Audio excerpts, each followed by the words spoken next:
آپ کو پتہ ہے ابھی ابھی فیصلہ آ گیا ہے کہ جھوٹ کا مقابلہ مکاری سے تھا اور مکاری جیت گئی. آپ غور سے دیکھیں سارے منظر کو کہ جس ملک کی اکانومی ختم ہو چکی اور کل تک شام گئے تک بڑے بڑے اکانومسٹ کہہ رہے تھے کہ وہ وقت آنے والا ہے کہ 3 ہفتے گھروں میں لائٹ نہیں ہوگی. لوگ پیٹرول ڈھونڈتے پھریں گے کہ ڈالر 300 روپے پہ جاتا نظر آتا ہے. ابھی مجھ سے کسی نے کہا کہ جو حالات اچانک پیدا ہوئے تو منڈے کو جب مارکیٹ کھلے گی تو ڈالر 260 65 70 تک کا ہوگا. ویسے ہی آج بھی 4 روپے 3.5 روپے اضافہ ہوا تھا. مارکیٹ میں تو آلریڈی 245 250 تک کا ویسے ہی بک رہا ہے اس وقت. تو انٹر بینک کا میں آپ کو بتا رہا ہوں. بہرحال دیکھیں اندازہ تو سب کو تھا کہ خان صاحب جس ڈاکو کے ذریعے جہاد کر رہے تھے ان کی خاندانی لڑائی، شریکوں کی لڑائی سنی ہے نا آپ نے کہ وہ دوست، وہ کزن، وہ آپس میں ایک دوسرے کے بہنوئی جن کے درمیان سے ہوا بھی نہیں گزرتی تھی. اقتدار کے لالچ، ضد، انا اور ذاتی دشمنیاں ان سب نے مل کر خاندان بکھیر دیا. اس خطے کے لیے تو مشہور ہے نا کہ فصل کٹتی ہے تو عدالتیں بھر جاتی ہیں کہ شریک شریکوں کو مارتے ہیں. تو بچوں کی لڑائی ملک کے لیے یرغمال، مطلب ملک پورا یرغمال ہے نا. آپ نواز شریف خاندان دیکھیں، پھر زرداری خاندان دیکھیں کہ وہ زرداری جو ہمیشہ بھاری پڑ جاتا ہے. اسے پتہ ہے، وہ کہتے ہیں مشہور محاورہ ہے کہ لالچی کو جھوٹا مارتا ہے. تو یہ سارے لالچی اور وہ ایک بہت بڑا جھوٹا. اور پھر خان صاحب جہاد کر رہے ہیں، ریاست پودینہ بنا رہے ہیں جس میں کہتے ہیں کہ 30 40 سال سے یہ خاندان لوٹ رہے ہیں. میں ان کے خلاف آیا ہوں.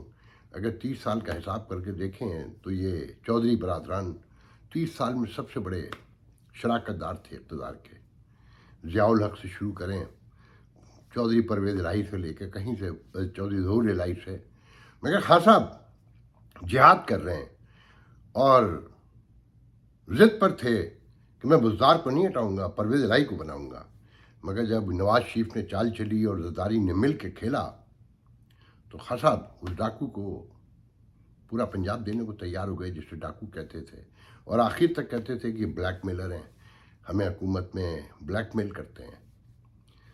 اور آج خان صاحب کہہ رہے تھے کہ فتح ہوگی اور ان کا مخ بچا جو خان صاحب وہ بچپن سے سنا ہوگا آپ نے، کہتے ہیں کہ انسان اپنی صحبت سے پہچانے جاتے ہیں. اپنے دوست اگر کسی کو جاننا ہو کہ وہ کیسا ہے تو اس کے دوستوں کو دیکھیں. وہ جو پروفیسر بنتا ہے، ڈاکٹر بنتا ہے، کہتا ہے رندہ چلائیں گے، رندہ. اور پنجابی میں پتہ نہیں کیا کیا کہہ رہا تھا کہ آئی جی فوراً اپنا ٹرانسفر کرا کے چلا گیا. چیف سیکریٹری نے کہہ دیا کہ جی مجھے یہاں سے لے جائیں. اور وفاقی حکومت نے ایک کو تو فوراً نیا آئی جی لگا دیا، اس کو ریلوے دے دیا، ریلوے والے کو یہاں بھیج دیا پنجاب میں. او مائی گاڈ، وہ جو دھمکیاں تھیں اف. مگر پتہ نہیں تھا کہ چالیں کیا چلی جا رہی ہیں. مجھے کسی نے بتایا آج صبح یہاں کے، جب پاکستان میں شاید دن کا 1 بج رہا تھا، کہ لندن سے نواز شریف نے، مولانا فضل الرحمان اور زرداری، یہ تینوں نے گیم اپنے ہاتھ میں لے لیا. نہ حمزہ کو کچھ پتہ ہے، نہ شہباز شریف کو پتہ ہے. وہ سب مل کے کھیل رہے ہیں اب جو بھی ہے. اور زرداری صاحب کل جس طرح گئے، 2 بار گئے اور کہا گیا کہ جی وہ نہیں ملے مونس لائی، اور حالانکہ وہ ملے تھے آف دا ریکارڈ اور وہ سامنے انہوں نے ملاقات نہیں کی. دونوں پارٹیاں چالاکیاں کھیل رہی تھیں.